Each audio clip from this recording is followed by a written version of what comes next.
Okay, I would like to note that the information in this presentation is for educational purposes only and does not constitute medical advice. Our information is intended to empower individuals, their families, and healthcare professionals who want to collaborate in the most effective ways on this journey to health and well-being. Please see a licensed and qualified medical professional for your medical needs. Thank you for joining us. Again, as I said, I'd like to welcome and introduce our speakers, Myra Oney and Steve Ledvina. Myra is an integrative nutrition health coach and Reiki master teacher, and Steve Ledvina is a national board certified health and wellness coach and founder of knowingowls.com. If you have any questions, please type them into the chat box and we'll answer them during the Q&A at the end of the presentation. We may ask questions though during the presentation and we would love to hear your responses, so please type them in the chat. Take it away. Okay, thank you, Sue. So we'll start with just a little bit about SHARP again for anyone who's new here. So we really seek to educate, empower, and support everyone to take an active role in optimizing their cognitive health. And we use a scientifically based multi-therapeutic approach that we'll be talking about today. And I think that mission exactly encapsulates what we're trying to do here with this webinar. We're giving a little bit of education to start people to take the next steps or first steps towards better brain health, and really just give you the information to put into action. And the vision that we seek to achieve is a world where dementia can be prevented, treated, and reversed, and where everyone has the ability to remain cognitively healthy throughout their lives. So what will you hear today? We're going to start with just an overview of the difference between normal aging and cognitive decline, kind of defining what those two different things are. And then move into what can you do now to stay sharp or prevent that cognitive decline. Discuss a few more of the root causes of memory loss. And then finally move into making sure that everybody... Sorry about that, everyone. Finally, moving into just making sure that everybody leaves here with one or more action steps, just hammering home that the idea is to take a little bit of knowledge, but move that knowledge into some positive progress. All right, so first, dementia is not normal aging. So what is normal cognition? What might you see in normal aging and worry? Oh, is that kind of that cognitive decline thing or no? So in normal aging, there's no detectable changes that in cognition through testing or by the patient or family. But what is included in normal aging are things like simple forgetfulness, a delay or slowing in recalling names, dates, events, a trouble finding words in a conversation, slowing in the speed of processing information, learning or problem solving, or things like challenges with multitasking. What isn't normal aging is kind of that first next stage of cognitive decline, which is subjective cognitive decline. This is where you or an individual knows there's something going on, there's something wrong in my brain, but your family maybe hasn't noticed, your doctor doesn't really notice, and the symptoms don't show up on a test quite yet. When the symptoms do show up on a test, we call it mild cognitive impairment. And these changes are a little more concerning. You might be noticed by your family, but someone in this stage still has the ability to do daily activities, and it is detectable. So what might be included in that not normal aging? Regularly forgetting appointments or conversations, misplacing items, trouble focusing, often forgetting names, not just having trouble remembering them, delaying remembering them. Struggle completing tasks that you could normally complete, like shopping or driving, or really any memory problems that interfere with daily life or daily normal activities, like forgetting where you put your glasses would be normal versus forgetting what glasses are would be abnormal. And then the final stage is something we all know is dementia, and that's when the cognitive impairment is severe enough to interfere with everyday activities. And so just another visualization of this, and really a way of thinking of what the goal is here. So everyone experiences some normal cognitive decline over the years as they age, but it's a slight and slow decline. What we're trying to prevent is transitioning into that preclinical or that subjective cognitive decline stage, where the decline is a little bit greater. And as you move into greater, the other stages of decline that we talked about earlier, mild cognitive impairment is a little faster decline, and dementia is even steeper. We're trying to stop, delay, or slow these curves. So delaying the start of the decline, or slowing the decline so that it's closer to that normal aging, or potentially, in some cases, depending on what the causes are, stopping it altogether. So what we are talking about today really is about switching to a prevention mindset.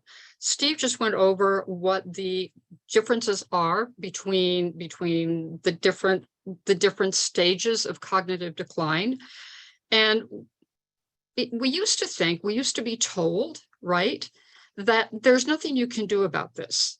That if you went to the doctor and you were diagnosed with dementia, that they would say, well, you know what, we really can't help you. We can give you a pill that might or might help, might or might not help, will probably stop helping, and go home, get your affairs in order. There's nothing we can do.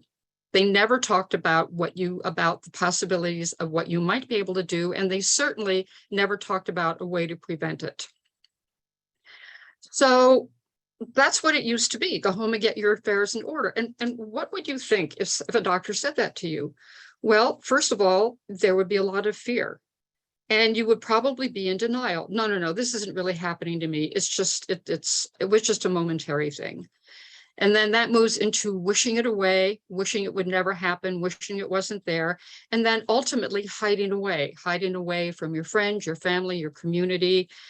And that was the way that's pretty much the track of dementia. But now we know that there is hope. We know that medicine and research is beginning to show that there are lifestyle changes that you can make that can prevent dementia, and that not only can it prevent it, but in some cases it can stop it or even begin to reverse it.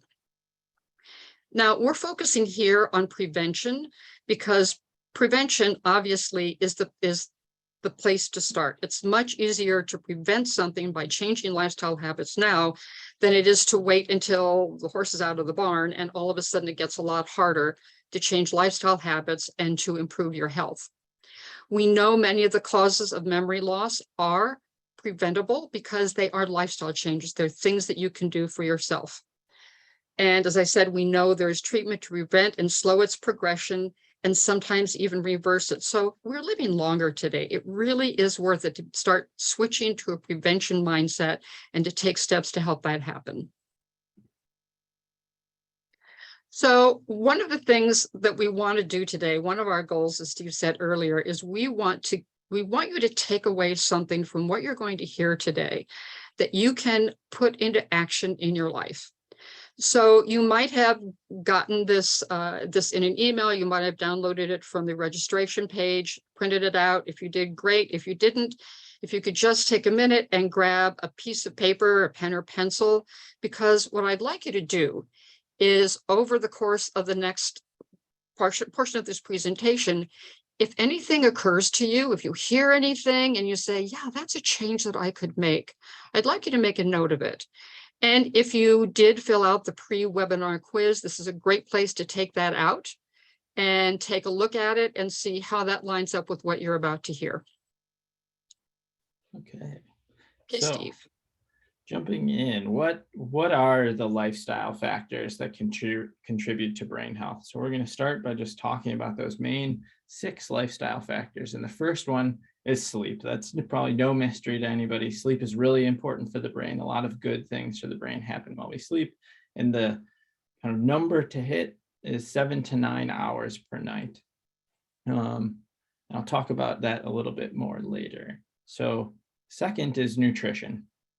The highest level recommendation for nutrition is just a vegetable heavy Mediterranean style diet. Third lifestyle factor for brain health is exercise. Exercise is really like the closest thing to a wonder drug that we're probably ever going to make.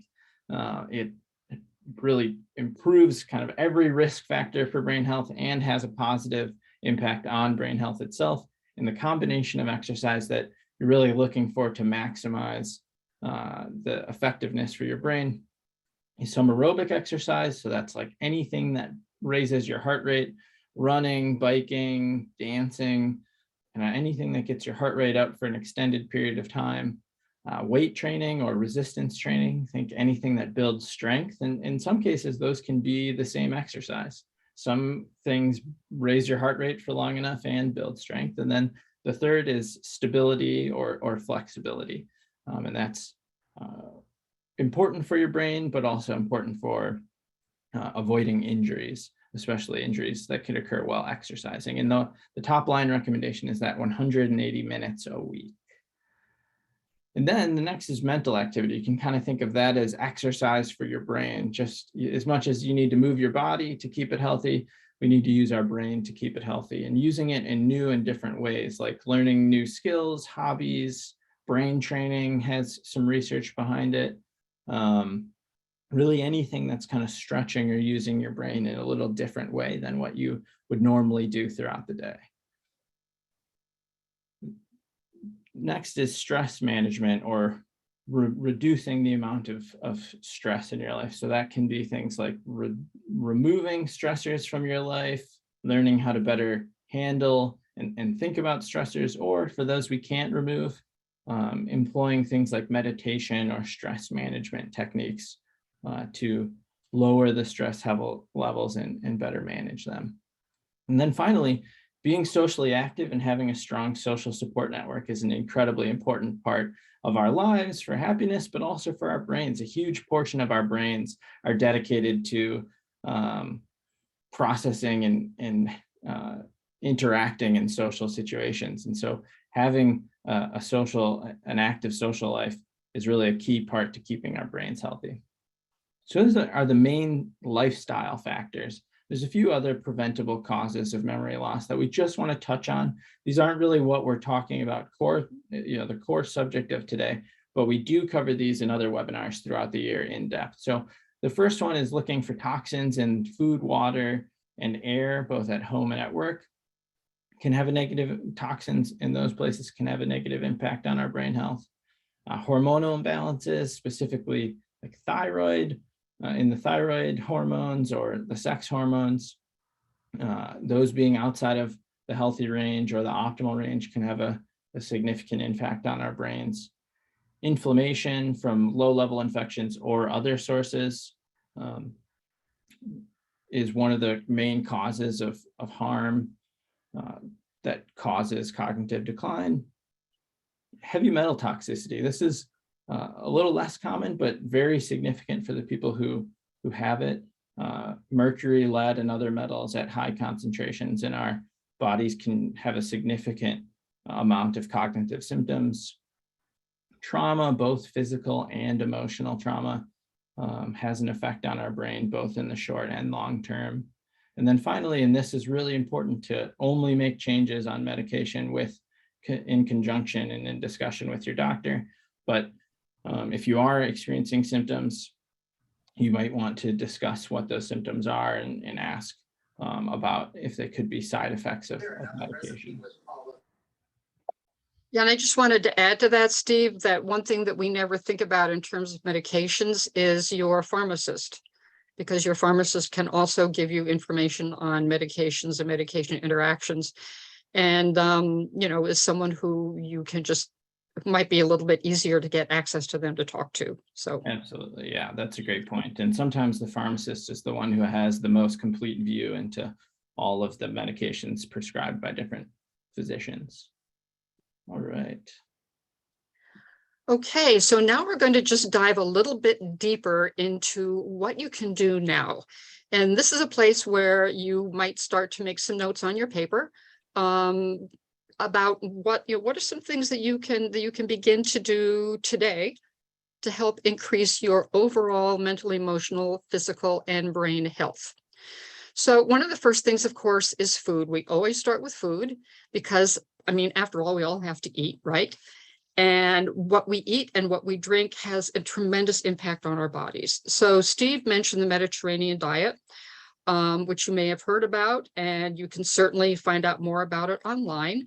But basically what you want to do is eat whole unprocessed foods, which means that you choose, basically things that don't come in a package. It doesn't come in a can, in a box. It's something that the wrapper is like the peel of the fruit, okay? So whole foods, fresh fruit, a rainbow of vegetables, especially leafy greens. And then whole grains also are extremely important. These are whole unprocessed grains, and basically trying to reduce your dependence on processed food.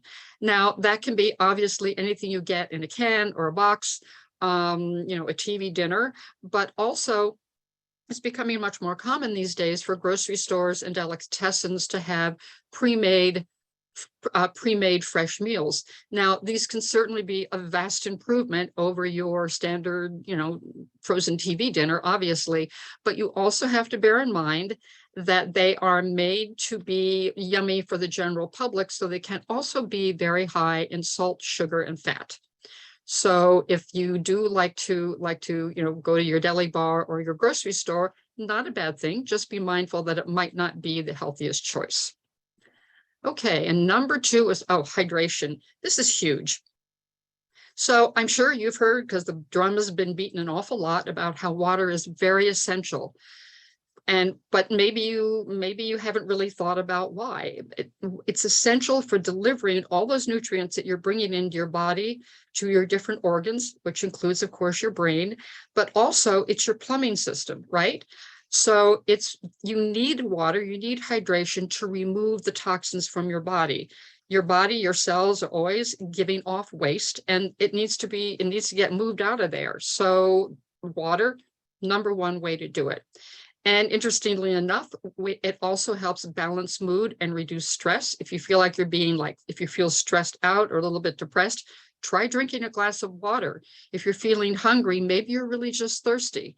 So hydration is actually a big thing. And also, as we get older, we lose our thirst reflex. So we can actually forget to drink water, and this can be very detrimental. Number 3 is, so 12 hours overnight fasting. Now, I'm just going to talk about this very briefly, but do bear in mind that if you're a diabetic, if you have blood sugar issues, before you try an overnight fast, please speak with your doctor. Allowing an overnight fast, so a 12-hour fast, is not really that big a deal. You stop eating at 7 o'clock at night. You don't eat breakfast till 7 o'clock the next morning. You have fasted overnight for 12 hours. So if you are accustomed to late night fasting, maybe this can be a big deal, but that also makes it a bigger deal for you to consider this. And why is that? Well, your digestive system, your gut microbiome, they need an opportunity to rest and recover just like the rest of your body. And digestion takes a tremendous amount of energy. If you're busy digesting, you're not going to be sleeping. So the overnight fasting can help improve your sleep. It has been shown to help improve insulin levels, and it gives your brains and your brain cells and your gut, the opportunity to clean up. There are certain hormones that only come out when you sleep. And if you're digesting and you're not sleeping, and if you're digesting, the hormones don't activate, and they are hormones that are essential for clearing toxins out of your body. They're like the garbage men of your system, if you will. So the overnight 12-hour fast is something we talk about in our small group, as we do about all of these things, and is something to consider. Thank you, Myra. Those are 3 really simple, powerful kind of nutrition, diet-related tools. So we touched on sleep a little earlier. We talked about 7 to 9 hours. We have 7 to 8 hours here. But the big piece of sleep is to just track a little bit, even if tracking your sleep is just when you wake up in the morning thinking, am I fully rested or not? And then, how many hours did I sleep? And determining, am I getting enough sleep from just how I feel? And in order to hit that 7 to 9 hours, you might, it's important to know that part of that sleeping time that we're in bed is awake, is time that we're awake. So you might spend some time falling asleep, you might wake up a few times during the night, you might have some time where you're awake in the morning, and that the time where you're awake doesn't count towards that 7 to 9 hours. So I know personally, when I use a sleep tracker, I have like 1 hour to 90 minutes of time that I'm awake in the night, while I'm in bed. So in order to get to that minimum 7 hours, I actually need to sort of budget 8.5 or 9 hours of sleep. And then the important thing to note as to why sleep is important is because a lot of healthy brain processes happen during your sleep, including one really important process, which is sort of the detoxification of the brain using the glymphatic system. So at night, our glial cells kind of shrink a little bit, allowing more room for cerebral spinal fluid to come in and essentially like wash the brain and carry toxins out. That's one of the main mechanisms that happens during our deep sleep. And if we have poor sleep or not enough sleep, we might be disrupting some of those valuable processes. And so I spoke pretty in depth earlier about exercise. Just to double down on it, it's a combination of cardio, resistance, and stability training. It's kind of the best for your brain, and really the best across the board. You see people who have the highest levels of cardiovascular health and cardio ability for exercise, and then strength tend to have the lowest levels of all-cause mortality, so having any types of illness. And then specifically for the brain, exercise promotes a strong flow of oxygen and blood support that supports the formation of new brain cells and can actually improve memory. Third is that challenging your brain. The brain develops new neural connections when we learn new information and are engaged. And things like learning a new language or instrument and problem solving tend to stimulate the brain. And I think if you don't want to learn a new language or an instrument, you can kind of do that test in your brain of, is this stretching my brain? Am I kind of pushing beyond my normal limits with this activity? And try and find ways to do that regularly throughout the week or day, so that you're kind of continually stretching and using your brain. All right. Okay, so I hope that you are all finding some things to jot down on your paper, because we're going to be referring back to the work you're doing right now. So what are some more things we can do? Steve talked about this briefly, but one of the things that is very important and that we discovered during the pandemic really has a huge impact on mental, emotional, and physical health and the health of your brain and dementia is to socialize. Whether that is socializing with your friends, with your family, with a group that you are attuned to. We are all social animals, and it's extremely important that as we get older, it can get a little bit harder to socialize with people because we might be losing family and friends. We might move, so we move to a different community. So it can be more of a challenge, but it's extremely important to maintain social connections and to maintain a sense of purpose.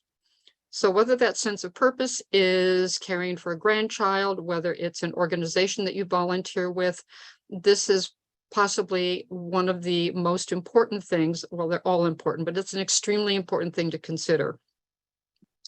In terms of brain health, managing stress. So once again, Steve talked about this. We all have stress in our lives. We can't, there's no way to avoid it.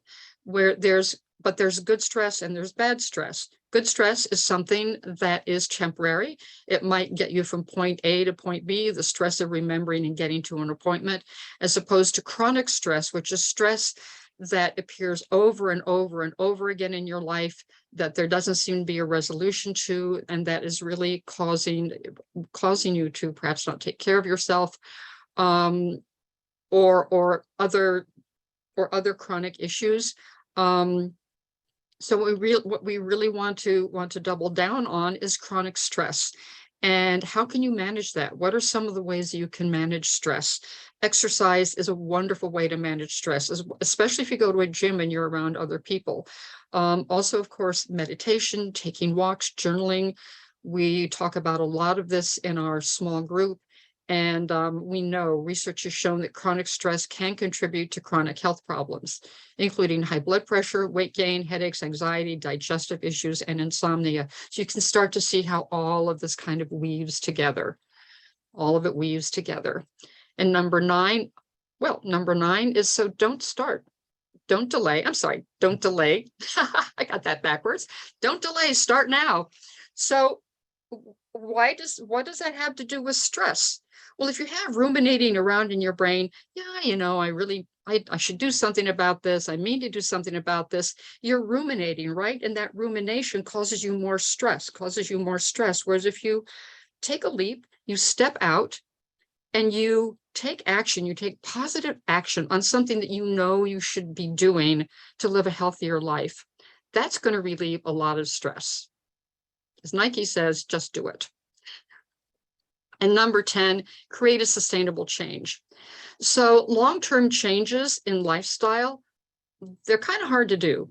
And I'm sure if you've ever tried to make a lifestyle change, you probably have noticed that it's so easy, like a rubber band. You kind of stretch out and then you stretch back again. You stretch out, you go back again. That's very human, especially if it's a change that is something that is not particularly, that you haven't found a really positive way, a positive reason for you to do it.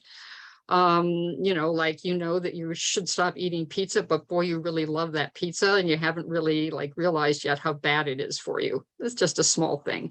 But creating long-term change creates a healthier brain. Making these changes can be really hard. And frankly, it's hard to do by yourself. And it's a lot easier to do if you're in a supportive community. And if you also have a structure or a system that you know that you can keep referring back to that will help support you in making these changes. So what I'd like you to do right now is, if you printed out this sheet, that's great. Take out the sheet. If you didn't, once again, just use a piece of paper and a pencil. And we're going to start putting together what you learned over this last part of this webinar, not only what you learned, also what you wrote down. This is all part of a process, and this is a process that we also use in our programs to help people decide what goals to make and what lifestyle changes they want to make, but also a structure around how to do it. So what I'd like you to do right now is to choose one thing, either from what you wrote down today or what you did in your pre-webinar quiz. Just choose one thing and make that a goal, make that a lifestyle change that you are going to commit to making. Now, it's important that it be specific and realistic. So for instance, you might, if you say, well, my goal is I want to lose weight. Okay, well, that's great, but it's not specific. So to make it specific, you might want to say how many pounds you want to lose. Okay, I want to lose 50 pounds in a month. Okay, so that's specific, but it's not very realistic and it's not very healthy. So you might say, okay, so what I could really think I could probably do is I could probably lose 10 pounds this month. It's still a stretch, but it's a lot more realistic. So that would be the goal you would write down. I want to lose 10 pounds in the next 30 days. And then the next thing you do, extremely important, is you pick 3 doable things you can do to make that goal a reality.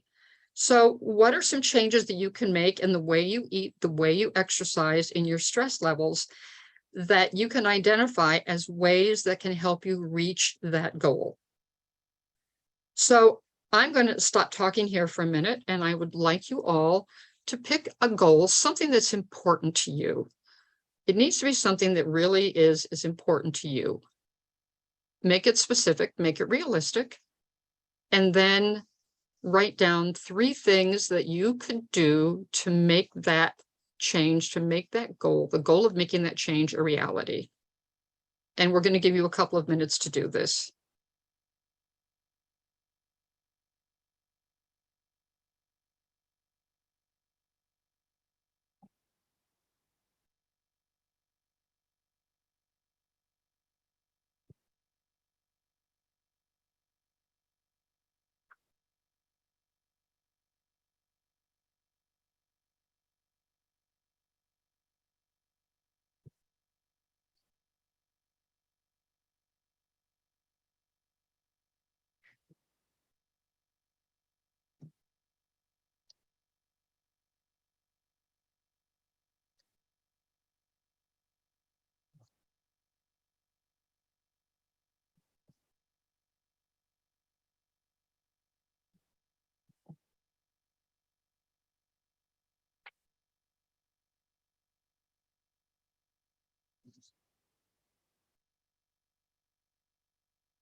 Okay, just take about 1 more minute.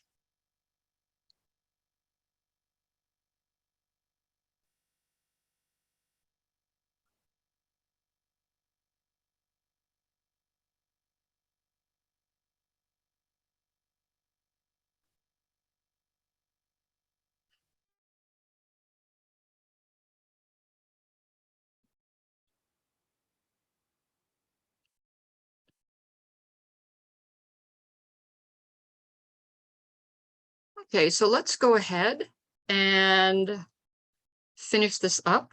And if you are finished and you have anything that you would like to share about a goal that you've made, or anything on this worksheet, if you could put it into the chat box, I would love to see it. Yeah, that would be awesome.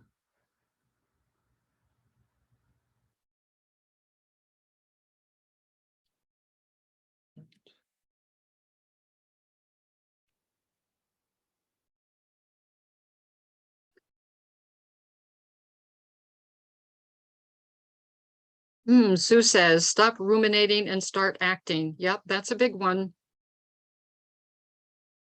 Anyone else have something you'd like to share? Karen says she'd like to sleep more at night and get more than 5 hours. How do I do this? Ooh, good question, Karen. Very good question. So there are a number of things that you can do to help get better sleep. And not to put you off about this, but that is one of the things we talk about in our program. And a lot of it has to do actually just beginning simply with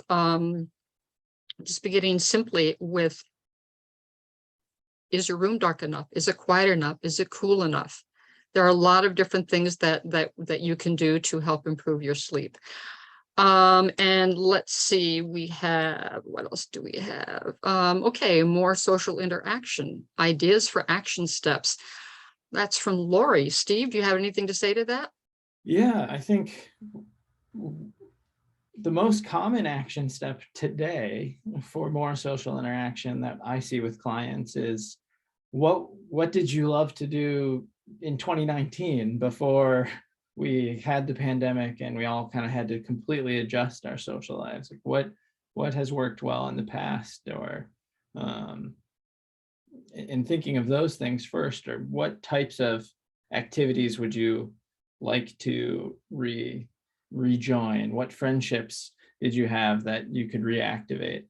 I think we've cut down on and reduced a lot of our social ties over the last few years, and there's lots of them that are just waiting to be reactivated, and probably a lot of people around that are thinking the same thing. Yep, very good. And also our last one we have here, Gilda asks, she says, any supplements you would recommend? So Gilda, that is actually that's a question that we address on a more individual level. Okay. There are standard supplements that, that everyone generally could take. Vitamin D3, vitamin C, probiotics, that kind of thing, but it actually is a very individualized answer. So it's not something that's really easy to answer in this kind of a group, a format. Yeah, and just to add to that, one of the best ways to determine what supplements might be most important to you is um, getting tested to see if you have any deficiencies in kind of the main things like vitamin B or vitamin D, because those things can have a big impact. But if you're deficient or you're outside the optimal range, but might not be, um, Yeah, and well, yeah, go and ahead. getting tested, and your doctor can run standard tests is actually important, because maybe you really don't need any of those vitamins, Exactly. and then you're wasting your money and you're putting more of a load on your body because it's trying to get rid of all of these extra supplements that you're taking. Exactly. Okay, great questions. I know we had some pretty general answers, and because a lot of this work, a lot of the answers to these questions are very individualized and really can be best answered in a small group, such as our small group coaching program. In our program, we have 6 group coaching sessions, and we only have 8 people, a maximum of 8 people in a group. And which means that we can do some one-on-one work, but also you get the support of the other people in the group. The coaching program I mentioned one-on-one, it is you get 2 one-on-one coaching sessions, one at the beginning of the program and one when the program ends, so that we get a really good idea about who you are and what you're looking for, so we can help guide you during the sessions. We provide education and resources. And also we have access to a third-party cognitive assessment that can help you get kind of a baseline on how healthy your brain is at this moment, how acute you are at this moment. We are now moving into our 3rd year of these group programs, and we are always evolving and very, very happy to be offering a number of programs this coming year. And we've gotten some great testimonials from people. This one, she says, I consider myself to be a conscientiously healthy person, but this program helped me focus more on things that could impact my memory. We hear this a lot. A lot of people who come to the program, not everybody, but a lot of people are already very conscious about their health, but they know that there's more that they can be doing, and we help them do that. And if you are not really sure, if you don't think that you've been having a healthy lifestyle, then this program, we can offer you the information and the support to do that. And this person said, hey, you get a taste of everything, time for it to sink in, and then you can use that knowledge to make effective changes. So we have a program coming up. It actually begins on Friday, October 21st. And Steve, trigger finger. It begins on Friday, October 21st. The sessions begin at 1 p.m. Eastern time and run for an hour and 15 minutes. The registration is now open. And the deadline to enroll is actually next Monday, October 10th. So this is something I want to say. We've been talking a lot about knowledge and about, I know I should, but this is a great opportunity for you to push yourself over that line and say, you know what, I am going to do something about this. And I think this might be a great way to do it. This program, I have to say, is a very special program. No one else, no other organization in the memory and brain health realm does anything like this. And we are very proud of it. We are very excited about the differences that we've made in people's lives. And we are very much looking forward to continuing this work. And we really hope that you can be a part of it if it's time for you to move ahead. So in this program, you work with a professional health coach in a small peer group, and we really help you to identify and begin to modify lifestyle factors that might be impacting your brain health. And as I said before, you learn from one another's experiences, and we also give you the tools to strengthen your cognition, but not only that, but to take what you learn and be able to move forward with it even after the group is over. And the cost of this is $79, which is great. Yeah, Myra, if I could just jump in and say a couple of things.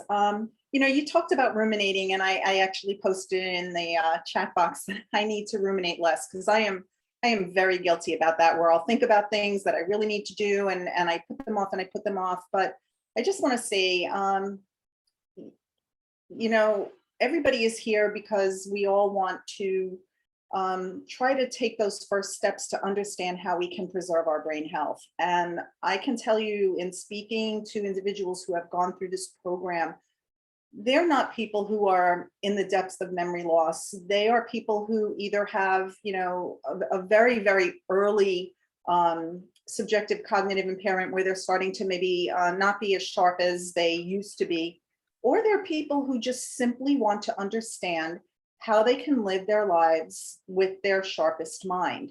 So this really is a program for, all of you on this call today. And a $79 fee for 6 sessions, plus a cognitive assessment, plus working with health coaches to identify ways to move forward. It is the best value you will find out there. And as Myra said, nobody else is offering a program like this. So that's my little sales pitch. But I am going to paste into the chat our recovery stories, because there are 2 individuals who have gone through the program who can talk a little bit about why it was so important for them. And if you've got the time afterwards and you'd like to read their journeys, I strongly encourage you to do so, because it really is very inspiring. So I just wanted to add that. Thank you, Sue. Okay. Okay. Beyond the small groups, the small groups really focus on those lifestyle factors. Same thing with this Brain Health 101. We talked about those kind of other causes, and that's really where our webinar series comes in. We do about 8 of these types of deep dive webinars a year, and the next 2 in October and November. The October one is on the ApoE4 gene, which is one of the high-risk genes for Alzheimer's disease, what it tells us and what we can learn from it. That's with Dr. Corinne Spencer on October 20th. And I think this is probably one of the most exciting webinars we've had in a while. So I'm excited to attend. I hope everyone joins us. And then finally, the one in November is about one of those topics we talked about earlier, better detox for a better brain. And that's on Wednesday, November 9th at noon Eastern with Dr. Penelope McDonald. So you can take the next steps by visiting our website, signing up for our email list, where you'll be notified about all these webinars and groups. So that's an easy way to stay in contact and hear about these things. Join or refer someone to one of our programs. If the program's not a good fit for you, but you've got a friend or a loved one, that's how we fill a lot of our programs. A lot of people end up hearing about programs from somebody who's been in one already. We also routinely have weekly meditation groups that are free in the mornings. We don't have one of those ongoing right now, unless I'm mistaken, but we will have more in the future. So it's probably something to sign up for the email list for. And as always, one of the reasons we can offer the groups at such an affordable level is because we have amazing donors who are committed to that mission and vision of really making this type of programming affordable for everyone, so that everyone can take steps forward to preserve a healthy brain. With that. Great. And Sue, can you tell people how they can, if they are ready to take a step forward, how they can register for the program? Absolutely. So I did post the link in the chat. We do have slots available to register for the program. So click on the link, it'll take you directly there. And I also, posted the link for the upcoming webinars if you wanted to sign up for those. But probably the easiest way to do it is also to visit our website, sharpagain.org. We've got great articles, wonderful information, recovery stories. From our homepage, you'll see the latest webinars that we've got coming up. So there's a lot of great information on there. Yeah. Okay. We do have some questions, so I wanted to just kind of go through those if we could. And if anybody else has other questions, please put them into the chat and we will get to them. So the first question is from Karen. She wants to know how one would differentiate Alzheimer's dementia from vascular dementia, or to know if one has a mixed type. So that's a great question. For anyone who isn't familiar with those are Alzheimer's dementia and vascular dementia are kind of the two most common types of dementia, and frequently they co-occur into a mixed presentation. So that's a little bit beyond the scope of our technical knowledge. I think that's more of a conversation and would be with your physician, because it would be down to actual medical tests, and as health coaches, that's definitely outside of our scope of practice. Unfortunately, I wish I could give you a more specific and better answer. We have another question. Is the program suitable for someone diagnosed with mild cognitive impairment? So that once again is a very good question. And one that is important for someone to move successfully through the program. So I would say, and Steve, you can chime in on this as well. Is the person who the question is the person who might be interested, or who you might be interested in this program for, able to attend the sessions by themselves? And are they able to make lifestyle changes? So that would really be sort of a general test of that question.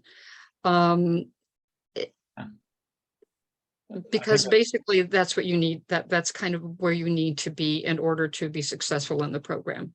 Yeah, I think it's really thinking of it as, is it going to be useful for them? And those are the kind of two bars: is can they attend the sessions, and can they kind of take what happens in the sessions and put it into action?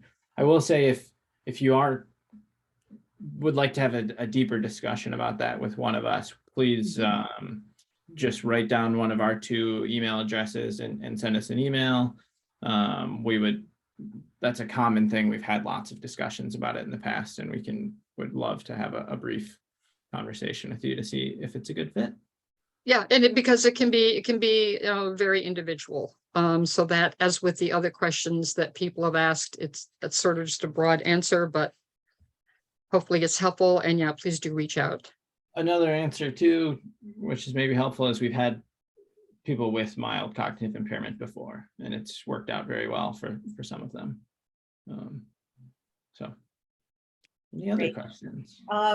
I did want to add that you will be receiving, all of you, a copy of a link to view the presentation once again, should you desire, as well as links to sign up for the small group, to access our webinars, and other links to some of the content that's been referenced today.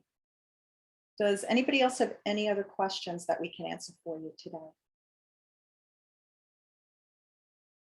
Okay, I would like to thank Steve and Myra. I have probably been through, I don't know, a half a dozen to a dozen of these webinars with you, and I always learn something new. So thank you so much for this. Yeah, thanks so much, Sue. And wishing everybody a great day. Yeah, have a great day, everyone. Thanks for joining us. Thank you for being here. Bye.